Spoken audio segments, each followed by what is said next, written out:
నిజం గడప దాటేలోపు అబద్ధం ఊరంతా చుట్టి వస్తుందని నానుడి. కానీ సత్యాన్ని మాత్రం ఎక్కువ రోజులు ఎవ్వరూ తొక్కి ఉంచలేరు. దేశవ్యాప్తంగా సంచలనంగా మారిన అల్లు అర్జున్కి సంబంధించిన కేసులో కూడా ఇదే జరుగుతోంది. సంధ్య థియేటర్ ఘటనపై ఆయన పాత్ర గురించి అర్ధసత్యాలు అసత్యాలే ఎక్కువగా ప్రచారంగా సాగాయి. బన్నీ కూడా చట్టాన్ని గౌరవించి ఇప్పుడు లీగల్గా ఫైట్ చేస్తున్నారు. అయితే ఈ కేసు ఇంకా కోర్టు పరిధిలోనే ఉండగానే సంచలన వాస్తవాలు క్రమంగా బయటపడుతున్నాయి.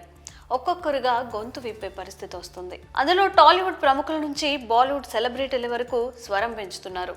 ఇదివరకు AP deputy CM Pawan Kalyan కూడా స్పందించారు. అల్లు అర్జున్ను ఏకపక్షంగా నిందించడం తగదంటూ వ్యాఖ్యానించారు. ఆయనే దోషి అన్నట్టుగా చిత్రీకరించడం తగదన్నారు. ఒక వ్యక్తికి ఆపాదించే ప్రయత్నం సరికాదన్నారు. అదే సమయంలో బాలీవుడ్ నిర్మాత బోనీ కపూర్ కూడా అదే రీతిలో వ్యాఖ్యానించారు.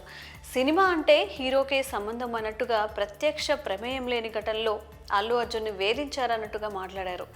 తాజాగా నేషనల్ హ్యూమన్ రైట్స్ కమిషన్ కూడా ముందుకు కదిలింది. ఈ కేసు విషయంలో తెలంగాణ డీజీపీ సిటీ కమిషనర్కు నోటీసులు జారీ చేశారు. పోలీసుల వైఫల్యాన్ని ప్రశ్నించింది, లాఠీ చార్జ్ చేసిన తీరు మీద ఆగ్రహించింది. నోటీసులకు 4 వారాల్లో సమాధానాలు ఇవ్వాలని ఆదేశించారు. దాంతో పోలీసు భద్రతా వైఫల్యం బయటపడే అవకాశం ఉంది. సీనియర్ అడ్వకేట్ పిటిషన్తో ఎన్హెచ్ఆర్సీ జారీ చేసిన నోటీసుల అంశం పోలీసుల మెడకు చుట్టుకునేలా కనిపిస్తుంది.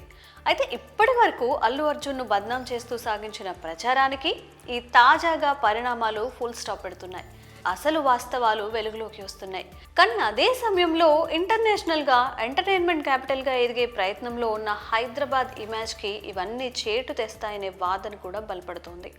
సినిమా ఇండస్ట్రీ హబ్గా మారుతున్న నగరంలో ఓ సెలబ్రిటీ మీద అతిగా ఫోకస్ చేసి మొత్తం నగరానికి చెడ్డ పేరు తీసుకొచ్చే ప్రయత్నం జరుగుతున్నట్టుగా భావిస్తున్నారు. అల్లు అర్జున్ ప్రత్యక్షంగా ప్రమేయం లేకపోయినా కేసును ఆయన మెడకు చుట్టాలనే యత్నంలో మొత్తం టాలీవుడ్లోనే అలజడి రాజేసిన తీరుని ప్రస్తావిస్తున్నారు.